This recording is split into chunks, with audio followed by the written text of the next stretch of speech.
Y hemos estado viendo en este capítulo la santidad de una manera práctica. O sea, ¿cómo puedo yo buscar la santidad? ¿O cómo se ve una vida en santidad? ¿Cómo se debería de ver mi vida caminando en santidad?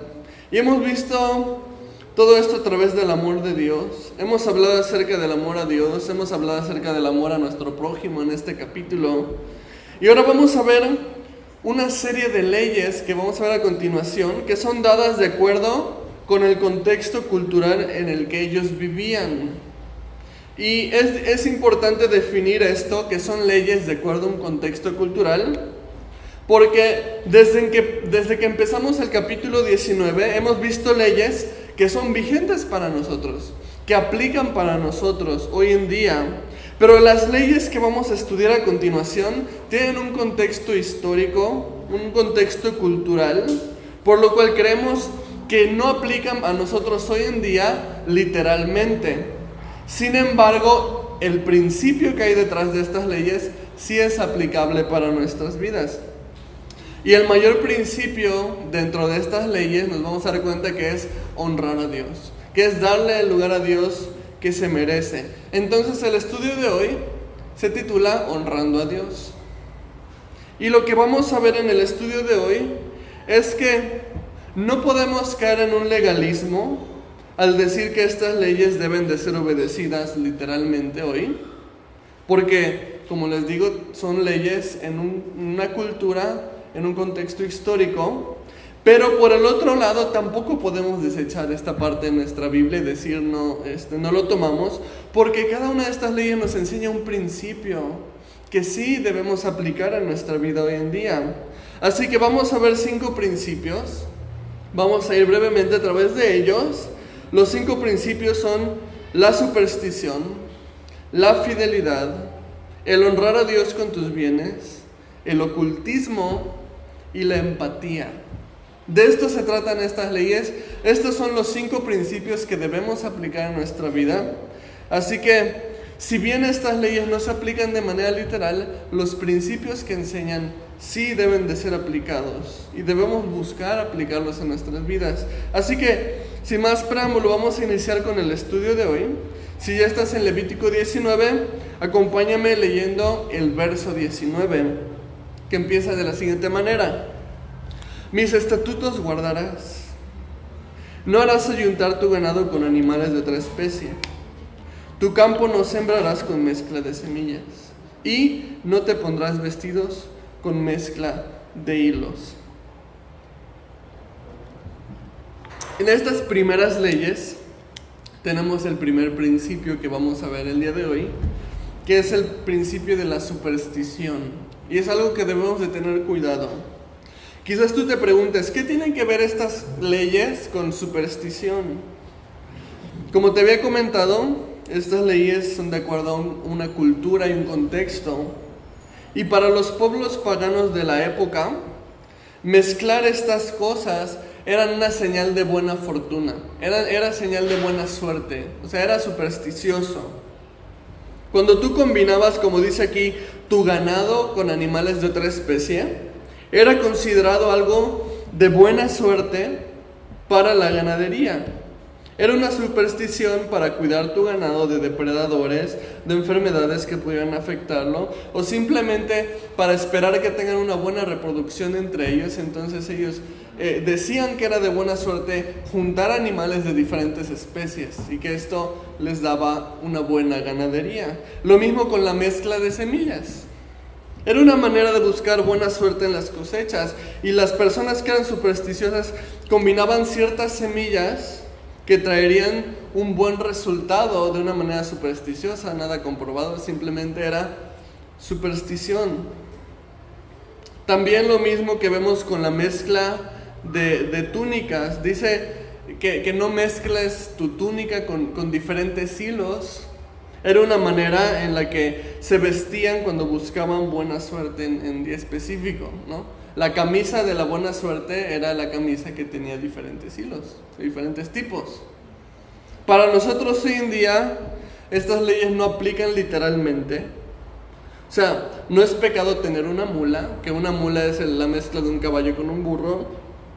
Tampoco es pecado combinar semillas, ni tampoco es pecado vestirte con una prenda que sea mitad de algodón y mitad de poliéster. Está bien. Comprendemos que son leyes que eran aplicadas en ese contexto, por esa cultura, por esas supersticiones que existían en ese día. Sin embargo, el principio sí tiene que ser aplicado en nuestras vidas.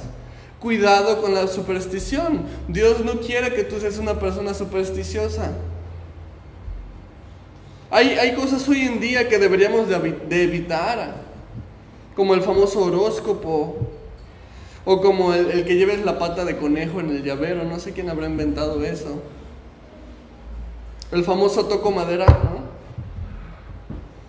Demás cosas supersticiosas no le agradan a Dios. Y tú puedes decir, bueno, pues es cosa cultural, o sea, ¿qué tiene de malo que yo tenga mi pata de conejo? Finalmente es mi cultura, ¿no? Pues tenemos que comprender por qué a Dios no le agradan las supersticiones. Santiago 1, 16 y 17 nos dice esto: amados hermanos míos, no erréis. Toda buena dádiva, todo don perfecto desciende de lo alto, del Padre de las luces, en el cual no hay mudanza ni sombra de variación. Lo que nos dice este versículo es que todo lo bueno que recibimos proviene de Dios, son bendiciones de Dios. Dice, toda buena dádiva proviene del Padre de las luces. Entonces, las supersticiones pretenden quitarle la gloria a Dios y ponerla en aquellas cosas que ponemos nuestra confianza. Los granjeros que combinaban sus animales en aquel entonces le daban crédito de su éxito como ganaderos a su superstición. Decían, ay, porque combiné mis ganados, entonces me fue bien. En lugar de decir, Dios me bendijo con buen ganado. Lo mismo los que mezclaban semillas, o aquel que se vestía de doble hilo. Decía, porque me puse mi túnica de buena suerte, me fue bien el día de hoy. En lugar de decir, gracias a Dios porque me permitió tener un buen día.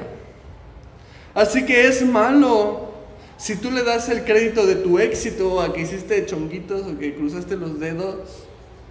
Es malo que le des crédito de tu buena suerte a una pata de conejo, porque le estás quitando la gloria a Dios, que deberías de estar alabándolo a Él y dándole gracias a Él por las bendiciones que te da. Y esto obviamente no le agrada a Dios y no debemos de ser supersticiosos.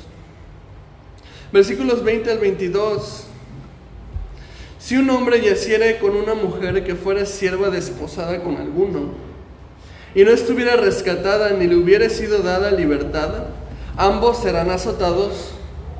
No morirán, por cuanto ella no es libre. Y él traerá a Jehová a la puerta del tabernáculo de reunión un carnero en expiación por su culpa. Y con el carnero de la expiación lo reconciliará el sacerdote delante de Jehová por su pecado que cometió, y se le perdonará su pecado que ha cometido. Aquí tenemos el segundo principio aplicable para nuestras vidas, y este segundo principio es la fidelidad. Esta ley no aplica directamente a nosotros de manera literal, porque nos habla acerca de un hombre que yace o que tiene intimidad con una mujer que ya estaba desposada, pero que era sierva, o sea, que era esclava. Un hombre libre y una mujer esclava caen en adulterio. Es interesante porque normalmente la pena del adulterio era la muerte. Tanto la mujer como el hombre que habían caído en adulterio, la ley decía que debían de ser apedreados. La lapidación, que era una sentencia. Es lo que vemos en el Evangelio cuando los fariseos vienen con Jesús, le traen una mujer adúltera y le dicen, bueno, Jesús, ¿qué quieres que hagamos con ella? La ley dice que tiene que ser apedreada. Claro que los fariseos fallaron en que también debían de haber llevado al hombre, porque ambos debían de morir apedreados. Esa era la ley. Pero aquí vemos un apartado especial. Si la mujer adúltera era una mujer esclava, o sea, no era libre, le pertenecía a alguien, no iba a ser justo para la persona que la compró, porque tú pagabas por un esclavo 6 años, al séptimo lo liberabas, entonces no iba a ser justo que porque ella adulteró, el amo de esta sierva fuera a perder su inversión, aunque parezca de una manera fría, pues realmente lo era. Entonces no era justo para el dueño de la esclava que su esclava muriera. Entonces dice aquí que por cuanto no era libre, la sentencia no era de muerte, sino que la sentencia dice aquí que era el ser azotados, tanto el hombre como la mujer. Así que el hecho de ser sierva le perdonaba la vida, pero sí había un castigo. Y después dice que el hombre adúltero tenía que ofrecer en sacrificio una expiación. Obviamente sabemos por qué esta ley no aplica literalmente a nosotros hoy en día, porque hoy en día ni la ley permite la esclavitud, ni tampoco la ley permite los azotes hoy en día. Sin embargo, el principio sí es aplicable. ¿Y cuál es el principio? La fidelidad. Dios desea que seamos fieles en el matrimonio. De hecho, es tan importante para Dios la fidelidad en el matrimonio que nos compara con la fidelidad que tenía Jesús con su iglesia. De hecho, que tiene Jesús con su iglesia. Es lo que dice Efesios 5:25. Dice: maridos, amad a vuestras mujeres, así como Cristo amó a la iglesia y se entregó a sí mismo por ella. Así que es bien interesante porque el estándar de fidelidad que marca la Biblia dentro del matrimonio es Jesús. La fidelidad que Dios desea que tengamos en el matrimonio es comparado con la fidelidad que Dios tiene hoy con la iglesia. Y no podemos decir que Dios es infiel con la iglesia.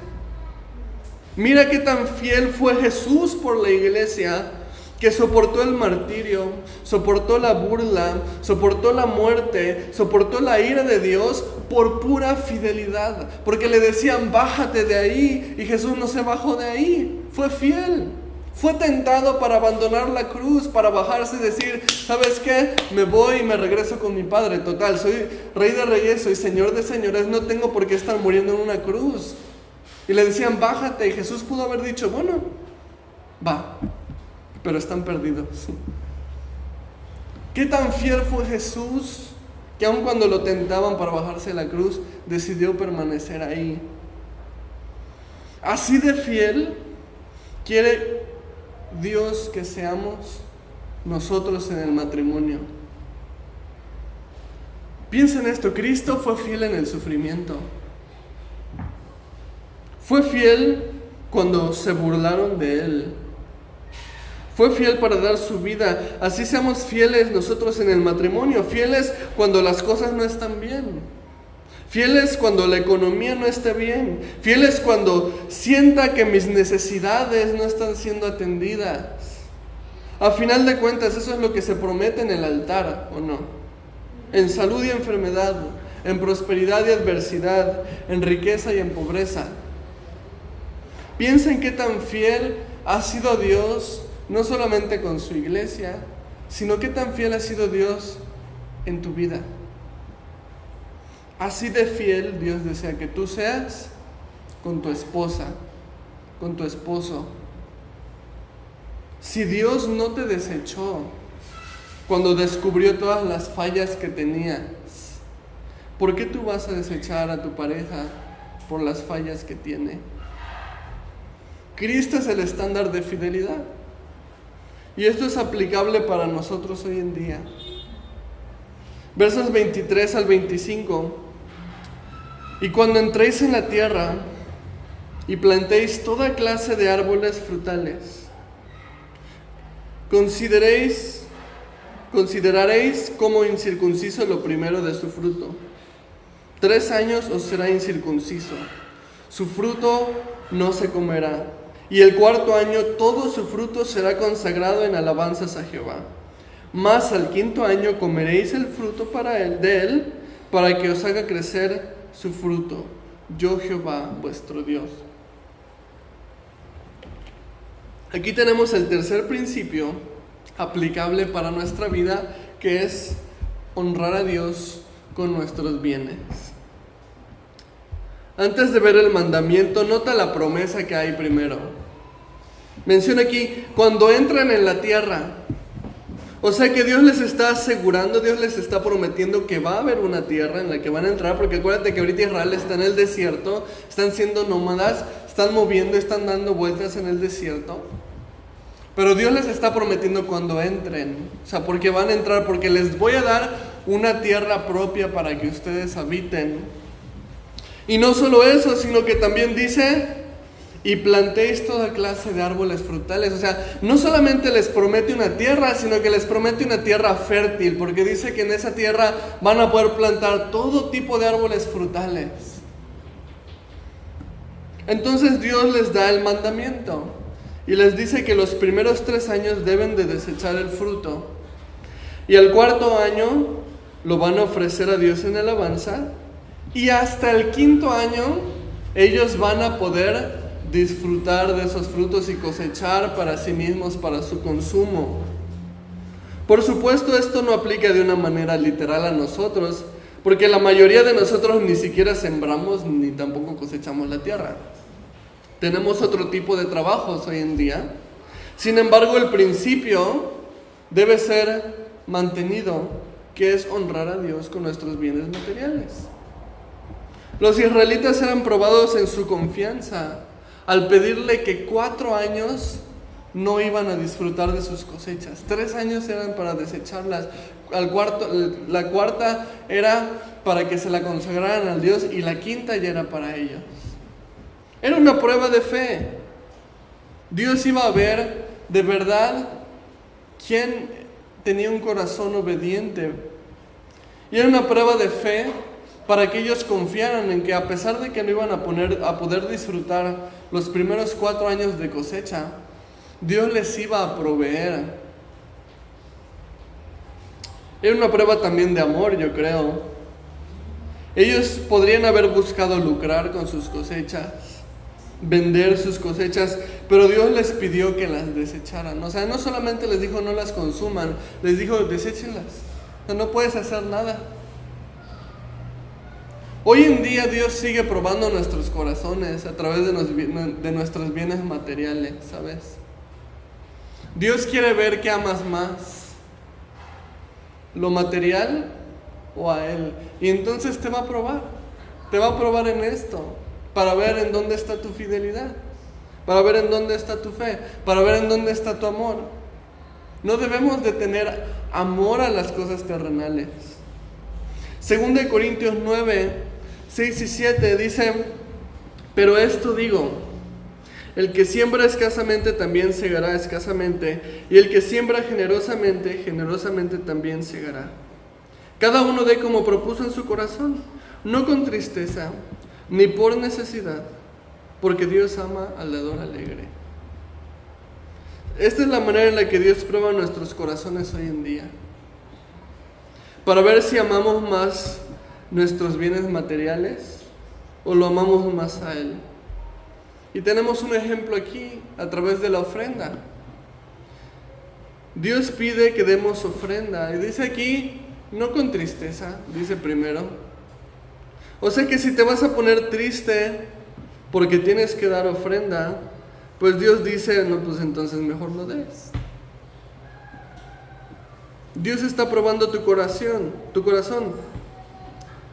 Hay algo que tenemos que entender acerca de la ofrenda. Dios no necesita dinero. Dice la Biblia que Dios es el dueño del oro y de la plata. Así que, pues no vamos a caer en el engaño de decir, ay, bueno, voy a ayudar a Dios con mi ofrenda. No es una ayuda para Dios.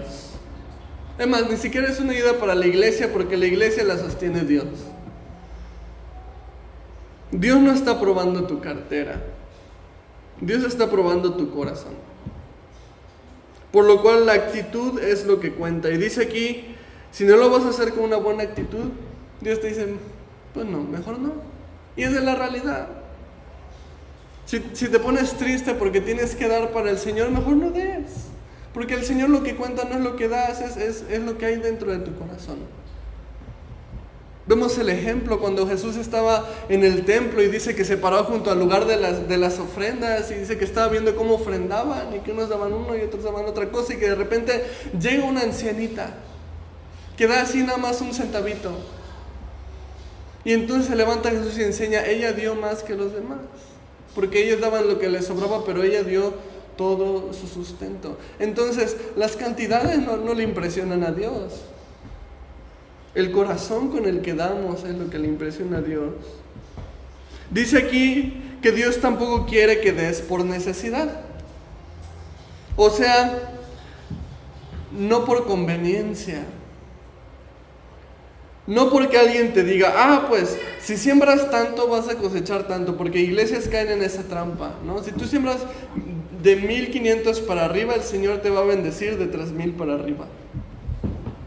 No sé cómo le hacen las personas para tener ese convenio con el Señor que me enseñan. Dice aquí, no por necesidad. O sea, si tú vas a dar porque tienes codicia de decir, quiero que el Señor me dé más, entonces no des, dice. No des por necesidad. No caigas en esa trampa. Es verdad que la palabra de Dios dice que todo lo que el hombre sembrare, eso también cosechará. Y lo estamos viendo también en este versículo. El que siembra escasamente, cosecha escasamente. El que siembra generosamente, de esa misma manera va a cosechar. Es un principio bíblico. Pero esto no debe ser tu motivo para diezmar. Esto no debe ser tu motivo para ofrendar. Si tu motivo es estar buscando de esa manera codiciosa la bendición de Dios, dice aquí, mejor no des por necesidad. Y después nos dice por qué debemos de dar. Dice, Dios ama al dador alegre. O sea, Dios ama a aquel que dice, Dios, yo te amo a ti, por eso te voy a dar. Yo te quiero honrar a ti, por eso te voy a dar. Ese debe ser el motivo. Porque Dios no es una cuenta de ahorros que multiplica todo lo que depositas. No lo debes obedecer por conveniencia, lo debes de obedecer por amor. Así que Dios prueba nuestros corazones al pedirnos que lo honremos con nuestros bienes materiales. Este es un principio aplicable para hoy en día y que debemos buscar aplicarlo en nuestra vida. Versículos 26 al 31. No comeréis cosa alguna con sangre, no seréis agoreros ni adivinos. No haréis tonsura en vuestras cabezas, ni dañaréis la punta de vuestra barba. Y no haréis rasguños en vuestro cuerpo por un muerto, ni imprimiréis en vosotros señal alguna. Yo Jehová. No contaminarás tu hija haciéndola fornicar, para que no se prostituya la tierra y se llene de maldad. Mis días de reposo guardaréis, y mi santuario tendréis en reverencia. Yo Jehová. No os volváis a los encantadores ni a los adivinos. No los consultéis contaminándoos con ellos. Yo, Jehová, vuestro Dios. Aquí tenemos lo que es el cuarto principio aplicable a nuestras vidas, que es el principio, y algo que debemos de tener mucho cuidado, que es el ocultismo. Aquí Dios da varias leyes para evitar que su pueblo se involucre en el culto pagano, se involucre en el ocultismo de la época. Vemos, por ejemplo, que no deben de comer cosa alguna con sangre. Esa es una manera de adorar a dioses paganos. Había rituales paganos a través de los cuales se adoraban otros dioses, en el cual tú bebías la sangre de toros, o tú bebías incluso sangres humanas. Habían incluso rituales de guerra, en el que el ejército enemigo que tú derrotabas, había pueblos que bebían la sangre de ellos y utilizaban los cráneos de las cabezas para utilizarlos como vasos, y eran cosas bárbaras y eran adoraciones a dioses paganos. Entonces Dios les está diciendo de una manera, no quiero que se involucren en eso. Dios quería mantener a Israel apartado de todas estas prácticas. Menciona también que no deben de ser agoreros ni adivinos, o sea, no deben de dedicarse a la brujería, no deben dedicarse a la adivinación. Dice, esto es abominable para Dios. Satanás es el que está detrás de estas prácticas. Tampoco deberían de ser tonsura ni dañar la punta de sus barbas. ¿Qué es esto? La tonsura es recortarte las patillas. Así que muy comúnmente vas a ver a rabinos judíos hoy en día con unas patillotas así, y tú dices, ¿qué rollo? Bueno, en su ley dice que ellos no deben de recortarse las patillas. Esto es hacer tonsura. Por eso ves que yo tengo mi patilla así. No, no es cierto. Ni tampoco se pueden recortar la barba. ¿Por qué? Otra vez, porque esta era una manera en la que otros pueblos paganos adoraban a los dioses. Era un culto a otros dioses, eran costumbres para adorar a otros dioses, y por eso Dios les está prohibiendo de esta manera no cortarse las patillas, no recortarse la barba. Menciona también no hacerse rasguños o imprimir señal alguna en su piel. Era una manera de adorar a dioses paganos también. Había naciones en las cuales la manera de adorar a los dioses paganos era hacerse cortes en la piel, hacerse marcas en la piel. O incluso vamos a imprimir con tinta lo que para nosotros hoy en día son los tatuajes. Para ellos antiguamente era una manera de adorar dioses. Y Dios les dice por eso, no se van a hacer eso, porque no van a ir a adorar a otros dioses. Vemos la prohibición, dice, de no contaminar a tu hija haciéndola fornicar. Esta era una manera de adorar a dioses de la fertilidad. Normalmente había templos en los que la adoración a dioses de la fertilidad era ir al templo y prostituirse en el templo. Y eso era aceptable para otras naciones, pero Dios dice eso no va a ser aceptable para ti. Y no lo vas a hacer tú, y ni tampoco vas a prestar a tus hijas para este tipo de prácticas. No debían de consultar encantadores y adivinos. Una vez más, porque Satanás está detrás de estas prácticas. Primero les prohíbe que se dediquen a eso, pero después les prohíbe también que ni siquiera consulten eso. Y obviamente estas leyes no aplican en su mayoría de una manera literal. Obviamente con la excepción de la brujería y de la adivinación, que culturalmente lo seguimos teniendo hoy en día. Entonces obviamente aplica porque nuestra cultura sigue en adivinación, nuestra cultura sigue todavía en brujería, entonces aplica en nuestra vida. Y obviamente de la fornicación y tenemos que hablar porque en sí misma es un pecado. Sabemos que no debe de pasar las relaciones fuera del matrimonio. Pero las demás cosas ya no son culturalmente vigentes hoy en día. La manera de adorar dioses paganos ha cambiado. Hoy en día tú te puedes cortar las patillas si quieres, no hay ningún problema. Puedes recortarte la barba si quieres, no es pecado cortarte la barba. Por higiene, por favor.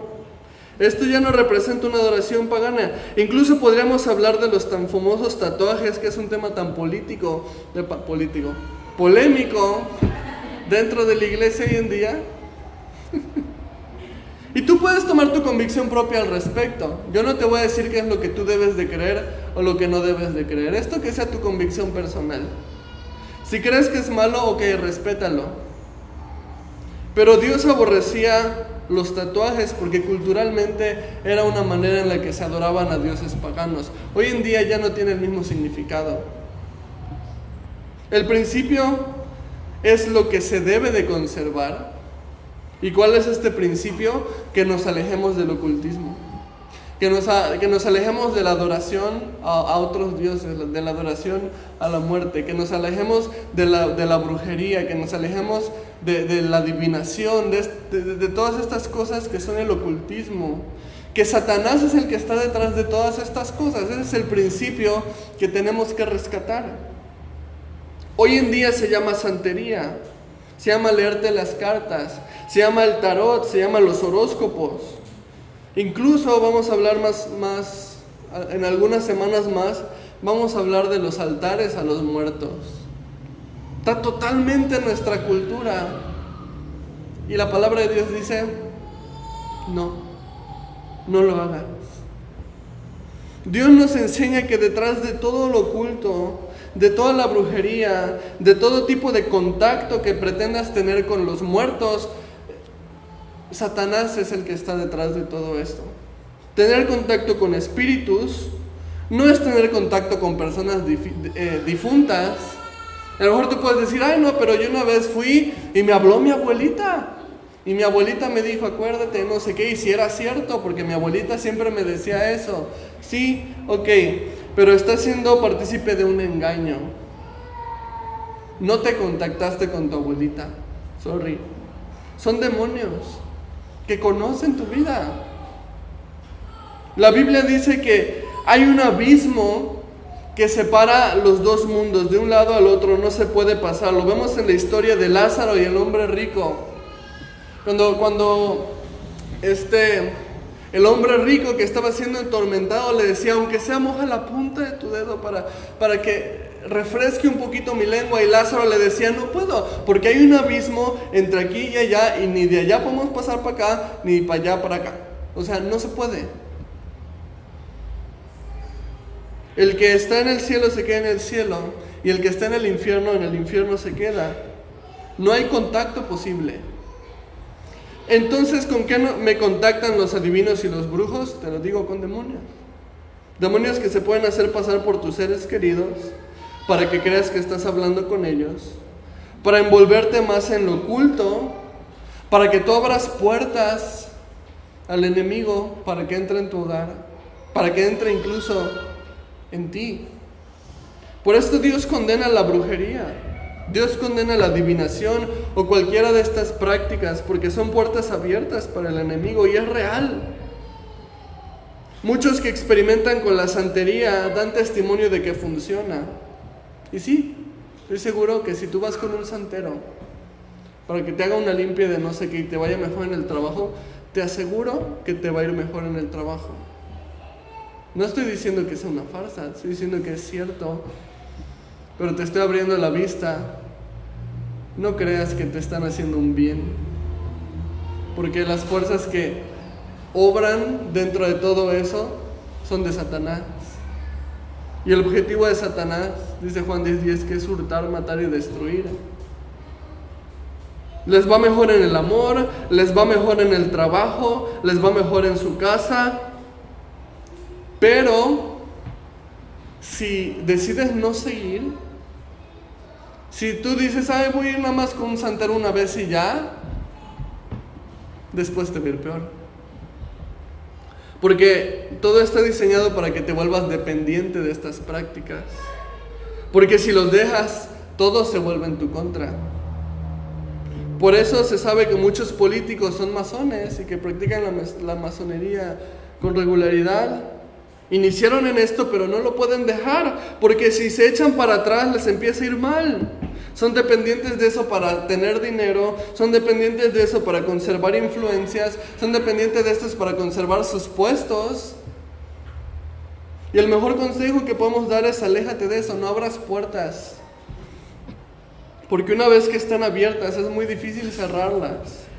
Solo el poder de Cristo puede cerrar estas puertas. Y si tú conoces verdaderamente a Dios, no debes de acercarte a nada de esto, ni tener contacto con nada de esto. Y si las has practicado, debes de dejarlo, debes de arrepentirte, y Dios puede romper esas cadenas. Hechos 19, versículos 18 y 19, fíjate qué es lo que dice. Y muchos de los que habían creído venían, confesando y dando cuenta de sus hechos. Asimismo, muchos de los que habían practicado la magia trajeron los libros y los quemaron delante de todos. Cuando estas personas que vemos en Hechos creyeron en Jesús, sé que Dios trajo convicción a ellas para dejar la magia, de que trajeron sus libros, que los quemaron delante de todos. Dios rompió las cadenas que ataban a estas personas al ocultismo. Entonces, Dios puede hacer eso también. Porque todo aquel que está en Cristo es una nueva criatura y las cosas viejas pasaron. Todo es hecho nuevo. Versículos 32 al 37.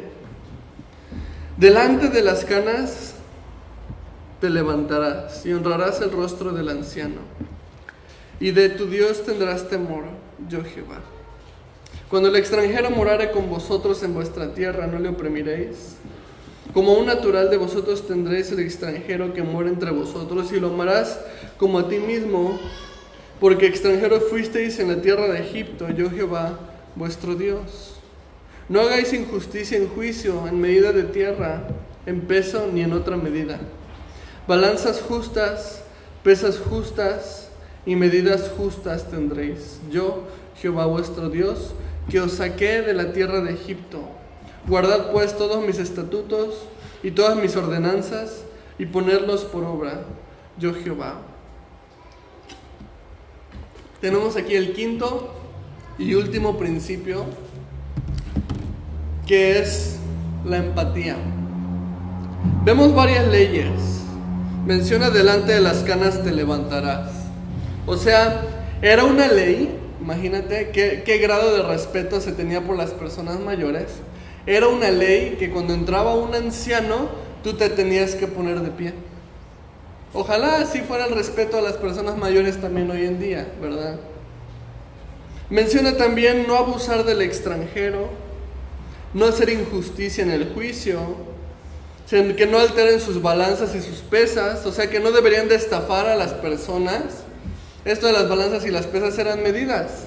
Tú comprabas un grano y te lo daban en una balanza o una pesa para decir que tienes una cantidad, pero muchas personas alteraban eso para darte un poquito menos. Muy parecido a lo que a veces se hace hoy en día con las famosas básculas en las que te pesan la fruta. A veces las alteran para que te marquen que pesa más y te cobran más dinero. Era algo muy parecido a lo que pasaba en aquel entonces. No deberían de estafar con las medidas, con los productos, con las cosechas. Culturalmente hay cosas que ya no se acostumbran, como levantarte en reverencia a un viejito. Pues obviamente hoy en día si entra un viejito a lo mejor lo saludas, pero no es algo obligatorio que te vayan a castigar si no te levantas. Culturalmente eso no se acostumbra ya. Pero hay cosas que sí, como el hecho de que hay gente que sigue abusando de los extranjeros, y aquí les dice que no abusen de los extranjeros. Vemos a aquellos que cobran más caro en lugares turísticos, y si te ven cara de gringo, pues entonces te suben el precio, te suben 100, 150 pesos a cualquier recuerdo que quieras comprar.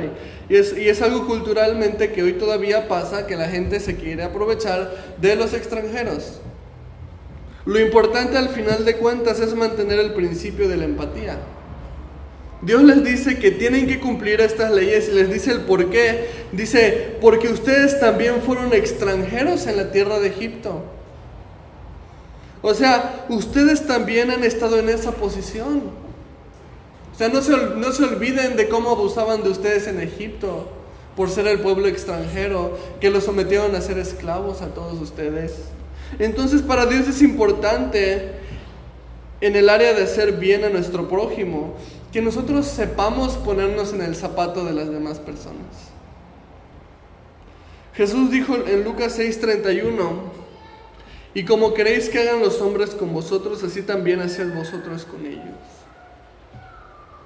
¿Qué principio tan sencillo? ¿A ti te gustaría que te hagan algo? Pues tú hácelo también a otras personas. Pero ¿qué tan necios somos para obedecerlo? Porque somos muy egoístas. Porque normalmente es dame. Pero la palabra de Dios dice que es más bienaventurado dar que recibir. Si a ti te gustaría que te prestaran dinero cuando estás batallando con la economía, entonces haz esto tú por otras personas que estén batallando económicamente. Si a ti no te gustaría que te estén cobrando ese dinero a cada rato, pues cuando prestes dinero no estés cobrándolo a cada rato. ¿A ti te gustaría que tu esposa te recibiera con un masajito después de un día difícil? Haz eso por ella tú primero. ¿Te gustaría que alguien ore por ti? Ora tú primero por las personas. ¿Te gustaría que siempre te hablen con respeto? Habla tú siempre entonces con respeto. Lo que quieres que te hagan, dijo Jesús, como quieras que te traten, los favores que te gustaría que te hicieran, hazlo tú primero por otros. Ten empatía, ponte en los zapatos de las personas. Estamos bien ensimismados. Solo pensamos en nosotros mismos, en lo que me duele, en lo que necesito, en lo que me hace falta, en lo que me gustaría. Y Jesús dijo, ya, ve y bendice a tu prójimo. Dios le dijo a su pueblo, no abusen de los extranjeros porque ustedes también fueron extranjeros, no se les olvide. Pónganse en sus zapatos, no hagan lo mismo. Y así también nosotros. Tienes que ponerte en el zapato de las personas que te rodean. Quizás has estado en su situación o quizás te vas a encontrar en su situación en un futuro. Pero el principio es claro, como quieras que hagan contigo, así haz con ellos. Así que terminamos el capítulo 19 de Levítico. Hemos visto leyes prácticas a través de las cuales Dios enseña a su pueblo a caminar en santidad. Dios les dijo, sean santos porque yo soy santo. Esto es lo que vimos al principio del capítulo 19. Y todas estas leyes se tratan de esto, de ser santos como nuestro Dios es santo. Leyes que podemos aplicar en nuestras vidas, de manera que también podemos nosotros andar en santidad. Vivir una vida agradable para Dios. Y honestamente me quedo con el versículo 37. Te lo voy a leer otra vez. Guardad pues todos mis estatutos y todas mis enseñanzas y ponedlos por obra. Yo Jehová. Me quedo con este versículo. O sea, lo hemos estudiado, ahora lo conocemos. Ya no somos ignorantes de lo que a Dios le agrada. Ya no tenemos pretexto. Ahora es nuestra responsabilidad obedecerlo y vivir una vida que lo honre.